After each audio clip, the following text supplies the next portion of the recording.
rules for our guests, for us, for the things we could talk about. Yes, speaking his mind. I've never had a problem expressing my opinions or my thoughts or anything like that. While being relatable. I haven't had that manufactured fake-ass celebrity that a lot of people have whenever they go on those big networks. I've had a chance to really build my crew, build my following, build my audience. And ridiculous. What am I supposed to do? So I'm supposed to look at something that I can definitely afford and say, nah. Is that what I'm supposed to do? The Pat McAfee Show starts in 3, 2, 1. Good afternoon, beautiful people. It is Monday, March 29th, 2021. We have a monster show for you today. Shout out to Twine for that beat drop here on SiriusXM Channel 82, Mad Dog Sports Radio, and YouTube.com/The Pat McAfee Show. This is the Monday in which the Elite Eight will begin this evening, which means the Sweet 16 wrapped up this weekend. Saturday saw some games, Sunday saw some games, and I'll tell you what it brought me. Got a good nap in yesterday. March Napness was real yesterday. There was a couple games that were real snooze fest, but on Saturday what it brought me was a lot of losses, okay? Loyola, Chicago, damn it. Bigwig is gone. Come on. Not before holding Oregon State to under 26.5 points in the first half. What's big win? Big win. So that was how I started the weekend gambling. I got this under bet that nobody else knows because the defense for Loyola is just so damn impressive. I hit for big there. Then Loyola goes on and loses. Oh no. Then Bigwig doesn't score over his points over under. Oh no. Now we're spiraling out of control. No worries. How can we get back? Friend of the show, Stipe Miocic is an underdog tonight. We will hammer everything we have on him. Yeah. Then I fell asleep, woke up the next morning, and I saw the memes all over the internet of our guy Stipe. He looked incredibly lean. He looked incredibly good.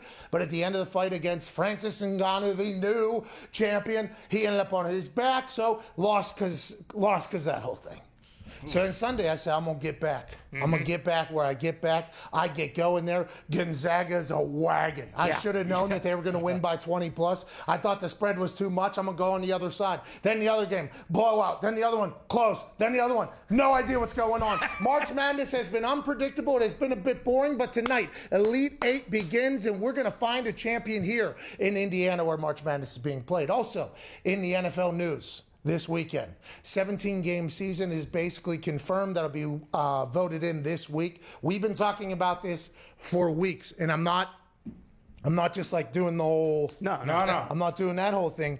But as soon as I heard 17-game season, it was going to happen. It kind of got slid into the conversation piece. It was almost like in Washington, D.C., when they pass a bill. It's about something, and then there's like 7,000 pages of shit just getting shoved in behind it. Yep. Some other conversation point stole the show. Maybe it was COVID. Maybe it was a salary cap. Maybe it was something else. And then in that back there was the 17-game season is coming. Sky Judge got a little... There's a 17-game season coming, and we knew that this was possible in the new CBA got signed. We didn't know when it was going to come. Then inevitably with the COVID, ticket and all those losses go down, they were going to have to add a game. That was kind of like their ace in the hole that they had all the time for these media deals. We're going to add another game. Here we go. We got it.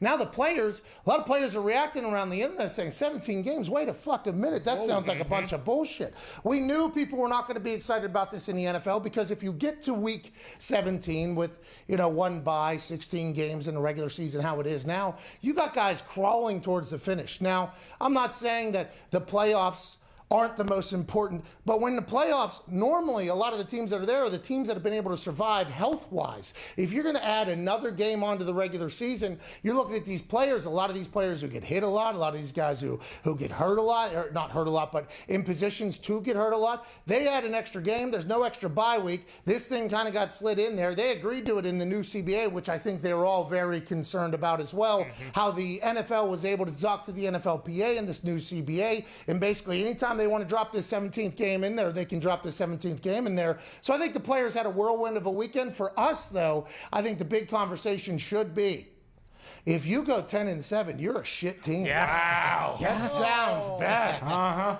Hey, the players hate this, okay? And I think we are going to be very, interested in seeing how many teams make it through the regular season? Or are there guys resting? Are they changing up what they're going to do during the weeks? Like, this is a big deal. There was a lot of people sending messages to Kamara and other players. Oh, you're playing a fucking kids game. Like, get with it. All right, you get to play the game and all this stuff. You should be playing for love of the game. One more game. You should be happy you get another chance to play. It's like, I understand where you're coming from, because when you played in high school, it probably was for love of the game. But whenever the NFL decides to stop selling the tickets for profit, jerseys for profit, beer for profit, nachos for profit, instead of just love of the game and maybe just enjoying the show, and whenever the media just gives away, when you don't have to pay for the games, when they're just doing it for love of the game, just for exposure, and when everybody's doing everything for love of the game, then we can have that conversation. But whenever it is a business, which is exactly what it is, that's how you have to view it. I wonder what's going to happen now with the salary cap, though. So, is every player just going to get, in pursuant to what they were paid the first 17 weeks, just another check? And then does that check count against the salary cap then? Or are they getting paid what they think the contracts are right now? Another week is getting added in, and their salaries are going to drop for how much they are each week. Because then are they going to have to, is the salary cap going to have to be a fluctuating one, because each player's individual week check is different? I don't know. Why? See, that's a whole nother bag that is eventually going to get in. Because if guys aren't getting paid more money and their contracts are remaining the same and another game is getting added, you could see how a lot of guys are like, hey, NFLPA, what the fuck did we agree to? Whoa. So this will all kind of get figured out this week. There's some news there. Obviously, March Madness, there's some news there. A dude took over the internet yesterday after hitting a game-winning field goal. We'll talk to him in about 17 minutes. Nestor Manuel Higuera, the Arizona Christian University kicker. He'll join us in about 17 minutes. 5'5", 285, pounds the football through the uprights whenever he has to. Cannot wait to chat with him. I think you'll enjoy that conversation. We recorded it a little bit earlier because he is a student human athlete out there at Arizona Christian. There's some more Russell Wilson stuff popping off. There's some fallout from the trades on Friday. I mean, Monday Morning Quarterback with Albert Breer had a bunch of shit in it involving the New England Patriots, the San Francisco 49ers, at Boston Connor. I feel like Monday Morning Quarterback has become your go-to read every single Monday morning. A lot of information coming out about the Patriots there. Oh, yeah. I enjoy the Monday Morning Quarterback. Albert Breer does a fantastic job.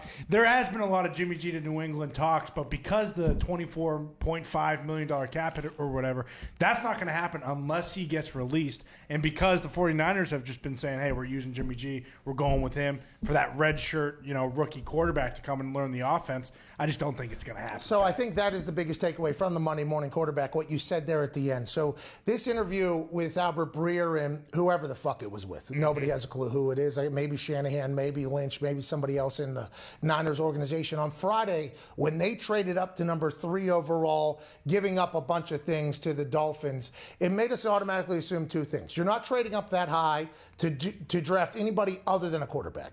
You're not going up to number 3 because you're worried a tight end isn't going to be there. You're going up there to get a quarterback. So then everybody was like, okay, so that must mean Jimmy G is on the market. And then in the same hour that they traded up to number 3 and made it very apparent they're going to go get a quarterback, Steve Weich from the NFL Network talked to John Lynch, and John Lynch said, no. Jimmy G is still very much a part of our plans. And then other GMs are being told that they are not trading Jimmy G, which everybody said that means right now, that's for the moment. But I guess it's a real thing. I guess the overwhelming consensus now is that the San Francisco 49ers will keep Jimmy G on the roster. He will be a mentor quarterback for whoever they're drafting at 3. And everybody says, look back to when Jimmy G was traded over from New England to San Francisco.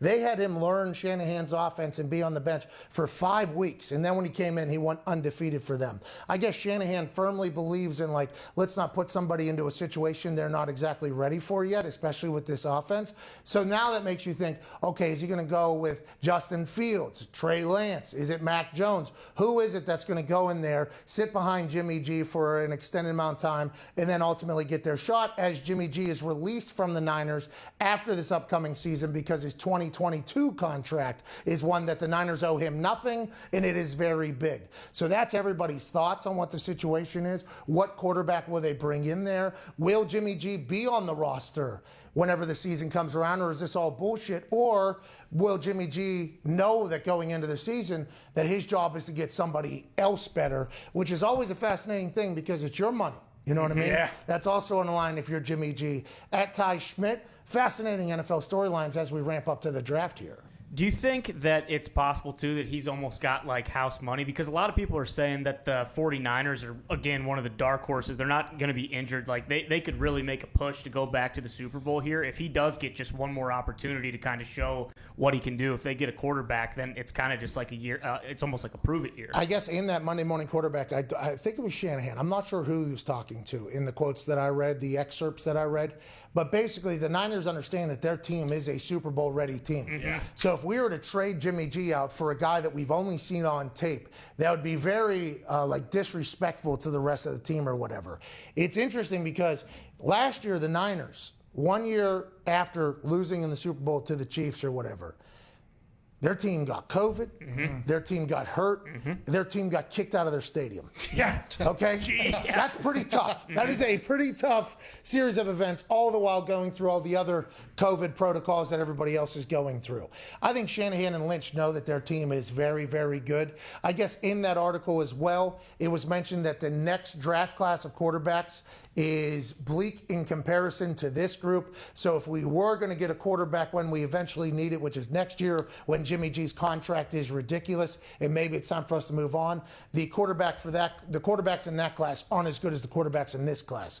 So there's a lot of fascinating shit going on. And I think the way it stands right now, Monday, March 29th, 2021, Jimmy G is going to be a mentor to a quarterback until Jimmy G has an overthrow? Like, yep. When Just is about. it? Get up. When is it? Till the guy understands what he has in the backup role? Like, when do they decide who goes in, who doesn't?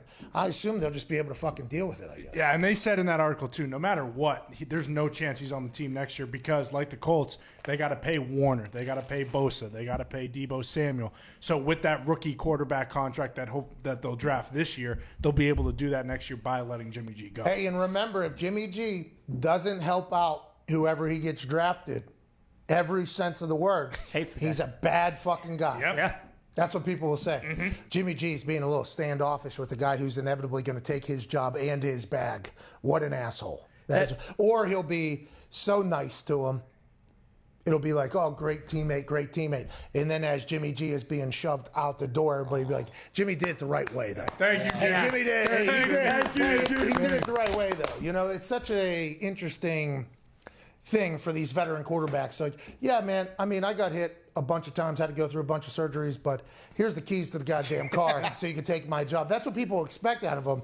And then when they don't do that, they're like, is he even a good teammate? Is this somebody that you really want? It's like, I mean, that has to be a fine balance. Now, listen, I want to let everybody know that if I was a starting quarterback, I'd be completely okay letting whoever know whatever, okay? Because I would have belief in myself. This happened.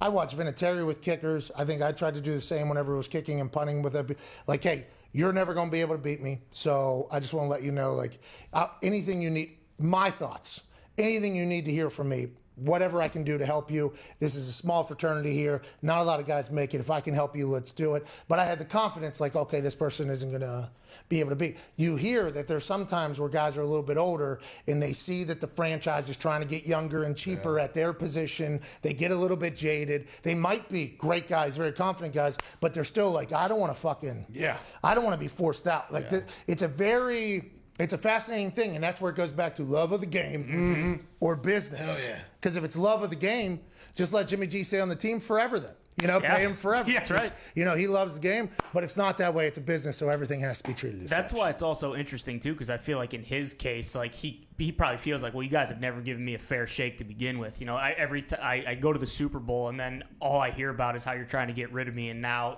like we have a team that's ready to go back there, and you want me to just get another guy ready? Like, fuck that. I don't want to do that. Well, how about this? You go out there, one overthrow. Now, pretty big overthrow. Pretty big. Big game. Now, allegedly, in the Super Bowl, man, he hits that. How about if there's no push-off, though? George Kittle, first half. Yeah. They probably score there. Much different story as well. So, I mean, Jimmy's little life as a 49er quarterback has been quite a roller coaster. Pretty tough. But the thought of them going out and winning this upcoming year, like a Fitzmagic situation. Fitzmagic comes out for the Dolphins. He starts winning. Then they're like, well, we made the decision. Now Tua's coming in. And everybody's like, whoa, whoa, whoa, whoa, whoa. What if Jimmy G has that Fitzmagic thing where he's like, yeah, I'm bummed. Like, I thought this was my team. I thought we had a chance. Obviously, go the other way. I'll do it. Then they start putting Jimmy G in fourth quarters like they were doing with Fitzmagic. Like, it's sometimes these situations work. Sometimes they don't. And when they don't work, it seems as when the starter says, fuck you, I'm going. Like Aaron, basically, with Jordan Love. Like, all right, now listen, it's not what happens. It's how you react. I'm going to go do this. But Aaron left zero conversation piece for Jordan Love to ever come into the game. There was never even a conversation that Jordan Love, now granted, he wasn't even dressing for most games, but that ever happened. With other situations, with the Tua and Ryan Fitzmagic situation, it was like, no matter what Fitz does, it feels like they're going to put Tua in. In hindsight, that's what. So will it be like that with the Niners? Will it be like, hey, no matter what Jimmy G does, they're going to put somebody in? Or is it like, hey, if Jimmy G does his thing, this could be like the Jordan Love situation? It's got to be the other way, like Tua, because if you invest that much in a third pick, like you can't have that guy not dress Packers traded up into the one. They did, but like they didn't give up 26 compared to 3. Like they're expecting that guy to play fairly soon. You would think. Yeah, they still traded into the first round though. Like that. Now, granted, number 3 overall pick is a very valuable piece, especially in poker chips, and you can move out of there again if they really wanted to. But it's worth a lot. But let's not put it past the fact the Packers did have no first-round pick, and they said we need to get up there to get another. Oh yeah, I mean absolute buffoonery. This guy will not be that. at 33 or wherever we were waiting at. Need him now. We need to do that. But the 3 overall, you're 100% right. Well, and what happens with Jimmy G if whatever guy they do draft comes in and just shits the bed? Like Jimmy G's probably already like, hey, you're trying to push me out. Now you want me back. I mean, I'm kind of done with you guys. It feels like they potentially want a. Now Jimmy G got paid, right? Oh yeah. Oh yeah. Jimmy G got paid, but they alluded to the fact that they need to pay a bunch of people. So it feels like they're going to try to get Young at quarterback at some point, strictly finance-wise. Now, not for the love of the game, but because the business side of the things, they're going to try to get Younger or whatever. It's just, what if Jimmy comes out and fucking just lights it up? Yeah. Kind of awesome. Dices everybody. What are they going to do? Possible, by the way. Oh yeah. It's also very possible that Jimmy G does not.